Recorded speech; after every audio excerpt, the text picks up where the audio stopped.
Assalamualaikum warahmatullahi wabarakatuh. Baik, saya Yeyen dengan NIM 2111240011, Prodi PGMI kelas 2A, mata kuliah Ilmu Pendidikan Islam, dengan dosen pengampu yang terhormat Dr. Basinun SAG MPD. Baik teman-teman, di sini saya akan menjelaskan tentang institusi pendidikan Islam guna memenuhi tugas UAS saya pada semester ini. Oke, yang pertama saya akan menjelaskan apa sih itu pengertian dan bentuk-bentuk institusi pendidikan Islam. Institusi menurut Kamus Besar Bahasa Indonesia adalah bakal dari sesuatu, asal mula yang akan menjadi sesuatu, bakal, bentuk, wujud, rupa, acuan, ikatan, badan atau organisasi yang mempunyai tujuan jelas, terutama dalam bidang keilmuan. Menurut Ensiklopedia Indonesia, institusi pendidikan yaitu suatu wadah pendidikan yang dikelola demi mencapai hasil pendidikan yang diinginkan. Badan pendidikan sesungguhnya termasuk pula dalam alat-alat pendidikan. Jadi, badan atau institusi pendidikan yaitu organisasi atau kelompok manusia yang karena sesuatu dan lain hal memikul tanggung jawab atas terlaksananya pendidikan agar proses pendidikan dapat berjalan dengan wajar. Sedangkan secara terminologi, institusi pendidikan Islam adalah suatu wadah atau tempat berlangsungnya proses pendidikan Islam. Institusi pendidikan itu mengandung konkret berupa sarana dan prasarana dan juga pengertian yang abstrak dengan adanya norma-norma dan peraturan-peraturan tertentu serta tanggung jawab pendidikan itu sendiri. Oke teman-teman, baik, selanjutnya secara konsep institusi sosial itu terdiri dari 3 bagian, yaitu 1. Asosiasi, misalnya tuh universitas atau persatuan. Yang kedua, organisasi khusus, misalnya penjara, rumah sakit, dan sekolah.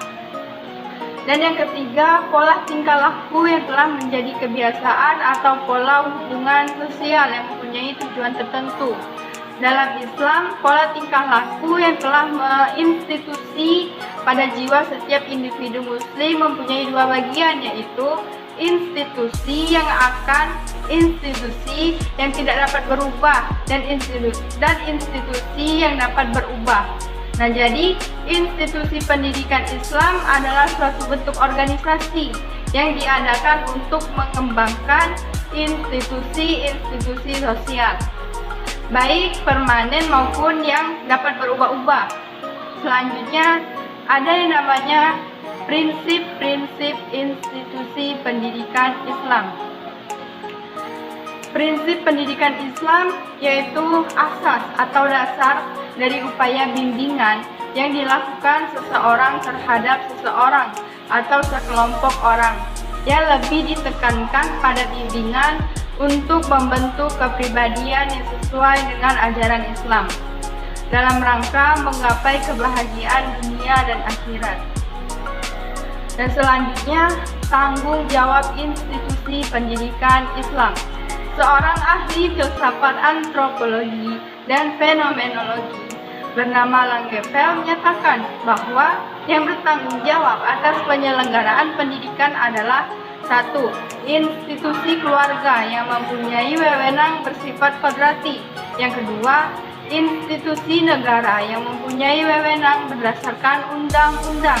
Yang ketiga, institusi gereja yang mempunyai wewenang berasal dari amanat Tuhan. Oke, baik. Selanjutnya ada yang namanya peran keluarga. Peran keluarga sebagai bentuk pendidikan Islam. Jadi, menurut Al-Nahlawi, kewajiban orang tua dalam pendidikan anak-anaknya adalah 1.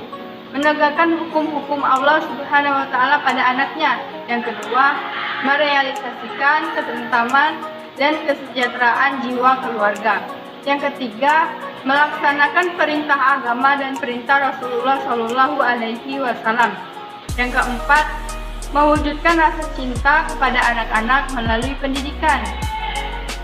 Dan dasar-dasar pendidikan yang diberikan kepada anak didik dari orang tuanya adalah: 1. Dasar pendidikan budi pekerti. Yang kedua, dasar pendidikan sosial. Guna apa, teman-teman? Guna melatih anak dalam tata cara bergaul yang baik terhadap lingkungannya. Yang ketiga, dasar pendidikan yang intelek. Dan yang keempat, dasar pembentukan kebiasaan, membiasakan kepada anaknya agar hidup bersih, teratur, tertib, disiplin, rajin, dan selalu melaksanakan ibadah secara berangsur-angsur tanpa adanya paksaan. Dan yang kelima, dasar pendidikan kewarganegaraan, memberikan norma nasionalisme, cinta tanah air, dan berkeprimanusiaan yang tinggi. Yang keenam, dasar pendidikan agama, melatih dan membiasakan ibadah kepada Allah Subhanahu wa Ta'ala.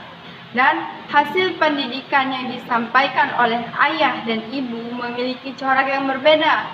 Perbedaannya antara lain yaitu: 1. Yang pertama, ayah. Ayah itu merupakan sumber kekuasaan yang memberikan pendidikan anaknya tentang manajemen dan kepemimpinan, memberikan perasaan aman dan perlindungan, sehingga ayah itu memberikan pendidikan sikap yang bertanggung jawab dan waspada. Ayah itu memberikan pendidikan berupa sikap tegas, berlaku rasional, sehingga menghasilkan kecerdasan intelektual. Nah, sedangkan ibu itu sebagai sumber kasih sayang yang memberikan pendidikan sifat ramah tamah, asah, asih, dan asuh kepada anaknya. Ibu itu menciptakan suasana dinamis dan harmonis yang sebagai pendidik di bidang emosi anaknya, yang dapat mendidik anak berupa kepekaan, daya rasa dalam memandang sesuatu, yang melahirkan kecerdasan emosional. Oke, selanjutnya ada yang namanya masjid.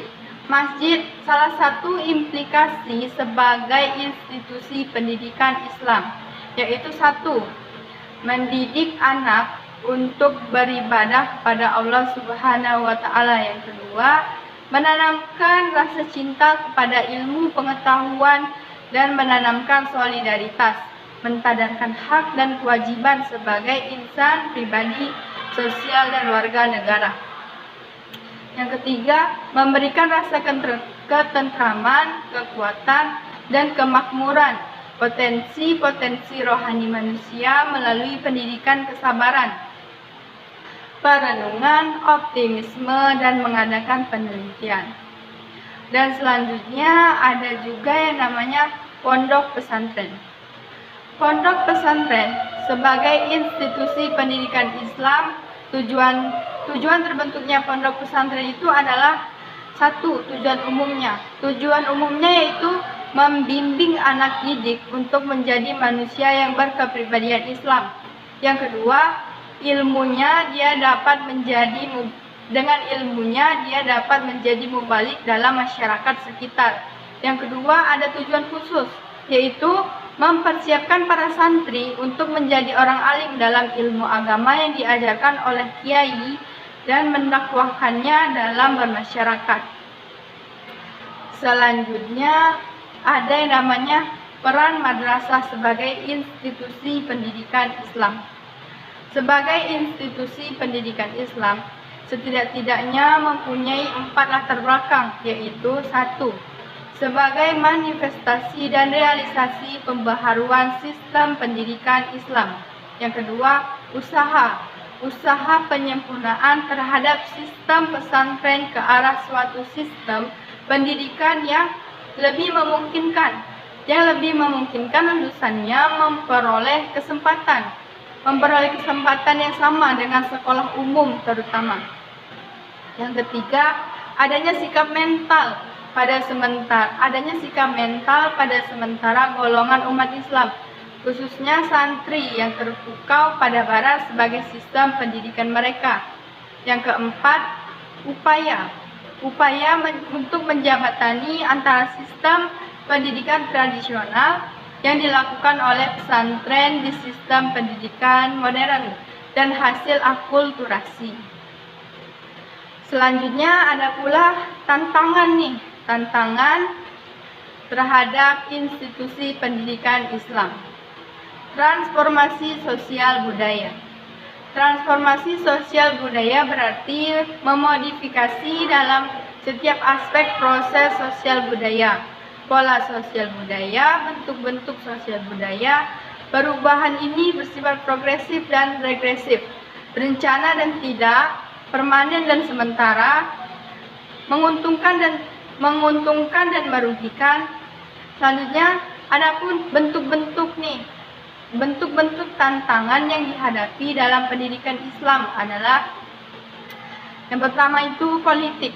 Kehidupan politik khususnya politik negara banyak berkaitan dengan masalah cara negara itu membimbing, mengarahkan dan mengembangkan kehidupan bangsa, menghidupkan bangsa dengan jangka panjang. Suatu institusi pendidikan yang tidak bersedia mengikuti politik negara akan mendapatkan tekanan terhadap cita-cita keinstitusiannya dari politik tersebut. Nah, terus adapun kebudayaan. Suatu perkembangan kebudayaan dalam abad modern saat ini tidak dapat terhindar dari pengaruh kebudayaan bangsa lain. Kondisi semacam ini menyebabkan proses akulturasi, yaitu faktor nilai yang mendasari kebudayaannya sendiri sangat menentukan keeksistensiannya kebudayaan tersebut. Dalam menghadapi hal yang diinginkan, dibutuhkan sikap kreatif dan wawasan dan pengetahuan yang dapat menjangkau masa depan bagi eksistensi kebudayaan dan kehidupannya. Selanjutnya ada ilmu pengetahuan dan teknologi. Teknologi sebagai ilmu terapan merupakan hasil kemajuan kebudayaan manusia yang banyak bergantung pada manusia yang menggunakannya, dan institusi pendidikan kita itu dituntut agar mampu mendasari teknologi tersebut dengan norma-norma agama sehingga hasil teknologi manusia berdampak positif bagi kehidupan. Selanjutnya ekonomi. Ekonomi merupakan tolak punggung kehidupan bangsa yang dapat menentukan maju atau mundurnya suatu proses pembudayaan bangsa. Perkembangan ekonomi banyak diwarnai oleh sistem pendidikan. Demikian sebaliknya, di sini pendidik dituntut untuk memenuhi kebutuhan ekonomi masyarakat, sehingga diadakan ekonomi pendidikan sebagai perencanaan pendidikan dalam sektor ekonomi. Selanjutnya masyarakat dan perubahan sosial. Perubahan yang terjadi dalam sistem kehidupan sosial seringkali mengalami ketidakpastian. Tujuan serta tak terarah tujuan yang disepakati. Disinilah pendidik sebagai pengarah yang rasional dan konstruktif, sehingga problem-problem sosial dapat dipecahkan mengingat institusi pendidikan Islam itu sebagai institusi kemasyarakatan. Selanjutnya sistem nilai. Sistem nilai ini dijadikan tolak ukur bagi tingkah laku manusia dalam masyarakat yang mengandung potensi pengendali. Namun sekarang perubahan itu menghilangkan nilai tradisi yang ada. Institusi pendidikan di sini sangat diperlukan karena salah satu fungsi institusi pendidikan yaitu mengawetkan sistem nilai yang telah dikembangkan oleh masyarakat. Oke, baik, mungkin hanya ini materi yang dapat saya sampaikan. Wassalamualaikum warahmatullahi wabarakatuh.